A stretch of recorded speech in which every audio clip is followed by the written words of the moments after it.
and louder. Ladies and gentlemen, if you are the type that believes that the Canadian government and their senior officials can break the laws of this country in order to avoid paying their obligations to the average Canadian citizen, then please turn me off. But if you are the type of Canadian like myself that believes the government has the obligation to obey their laws the same as any citizen in Canada would, I am a living proof, and probably it has happened to more people than myself, but I am the one that's been fighting for 28 years to get justice. I'm blind today as a direct result of an injury that was treated by a man that was not licensed to practice medicine in 1960. As I said, I'm blind today as a result. I have been fighting this for the last 28 years, and frankly, I should be retired and done away with. They treat me fine on VIP, if that's what all I'm interested in, but I'd like my reading power back. Do you think they can give it to me? I don't think so. At any rate, he was hired by a government official and sent out as senior medical officer in RCF Station Wayhorse. That is a breach in itself of the criminal code. And then to cover up their steps on this one and to cover their butts, they have continually gone on to commit fraud, tell false tales, perjury they call it. If you and I went to court and we told a lie, we could be punished with up to 10 years in jail.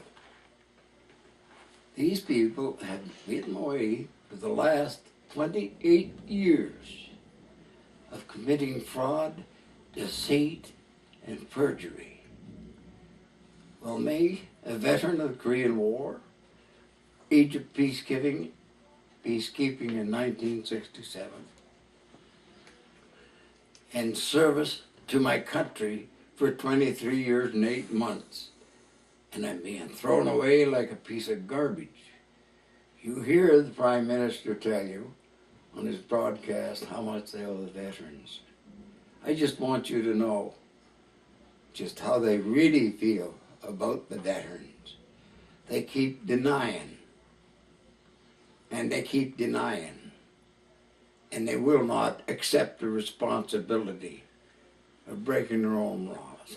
For the simple reason, if they decide to give me a full disability pension, which I am entitled to under the Pensions Act, then it's going to cost them a pretty penny by the time they pay the interest. And if you're like I am, you want a pound of flesh. Unfortunately, I do. And I not only want that, I want something for the veterans of the future that can be injured and treated by a real doctor. It's very simple. All they have to do is ask the serving members to pay health care and allow them the right to visit a civilian doctor. Or for that matter, do as Americans do, open the medical facilities in every base to civilians. And then they can hire their doctors and they can set up a civilian practice, and their wages will be comparable to any doctor on Civvy Street. That way they won't have any problem getting doctors. I'm only asking for common sense and fair treatment. And I think everybody in the service deserves that. From the day you sign on for 5 years or 3, your life is on the line. Whether it be doing security at a place like Toronto or Huntsville, or just behaving, doing what the politicians want by going overseas and attending places like Afghanistan, Korea, Sit back. and places like that. A lot of our servicemen have died doing their peacekeeping duties. Don't you think we deserve a fair break? If you do, please call your MPs, phone them, or write them and ask for justice, not only for myself, but for every man jack who has been turned down for a pension because there was nothing on their medical records. And that's just what happened to me. They kept telling me there was nothing on my medical records to support my claim. Well, they deleted that information. And when I got one appeal left, and when I phoned my advocate,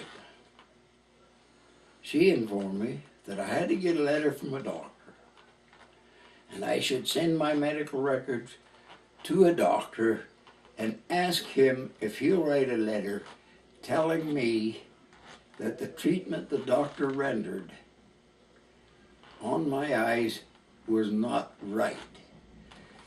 My question is, if there's nothing on my medical records, how am I going to prove that's right?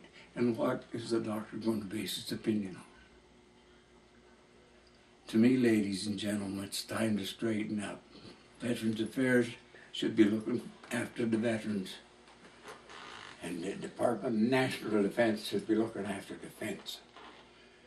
Right now, Veterans Affairs is being used to cover senior Department of Defense officials' butts for getting themselves into hot water by not obeying Canadian law.